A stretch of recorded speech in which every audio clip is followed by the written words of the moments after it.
Welcome to Aaish info news. تو نظر ڈالتے ہیں اب تک کی تازہ خبروں پر۔ پاک فضائیہ کے ایئر وائس مارشل نے کہا ہے کہ ہم آپریشن بنیان المرصوص میں بھارت کے 8 طیارے گرا چکے ہیں۔ DGISPR نے کہا کہ معرکہ حق میں پاک فضائیہ نے ثابت کر دیا کہ ہم کسی بھی جنگ کے لیے تیار ہیں۔ کیا امریکہ نے پروجیکٹ فریڈم روک دیا؟ صدر ٹرمپ نے کہا ہے کہ امریکہ نے پروجیکٹ فریڈم عارضی طور پر روک دیا ہے۔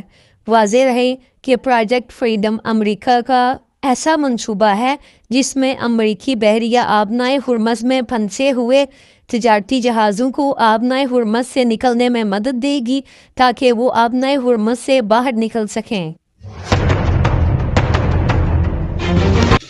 صدر ٹرمپ نے ایران کو خبردار کیا ہے کہ اگر ایران نے معاہدہ قبول نہ کیا تو اس پر شدید بمباری کی جائے گی، جبکہ ایران اگر شرائط مان لے تو پھر اس کے خلاف جنگ ختم ہو سکتی ہے، لیکن ایران کو آبنائے ہرمز بھی کھولنا ہوگی۔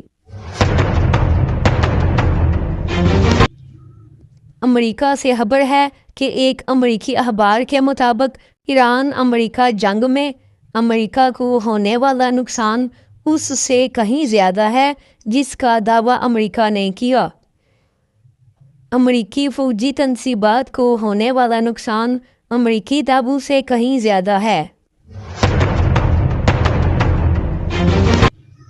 پاکستان کی ثالثی میں جنگ بندی کے لیے امریکہ اور ایران کے درمیان تجاویز کا تبادلہ جاری ہے۔ عرب ٹی وی کے مطابق پاکستان کے ذریعے امریکہ ایران جنگ بندی کے لیے ریڈ لائنز پر بات چیت جاری ہے۔ کیا ایران اور امریکہ جنگ کو ختم کرنے کے معاہدے کے نزدیک پہنچ گئے ہیں؟ امریکہ اور ایران کے درمیان جنگ ختم کرنے کے لیے معاہدہ ہونے کی توقع ہے۔ ایران اگلے 2 دنوں کے اندر امریکی تجاویز پر اپنا جواب دے سکتا ہے، جس سے امریکہ ایران جنگ بندی پر پیش رفت ہو سکتی ہے۔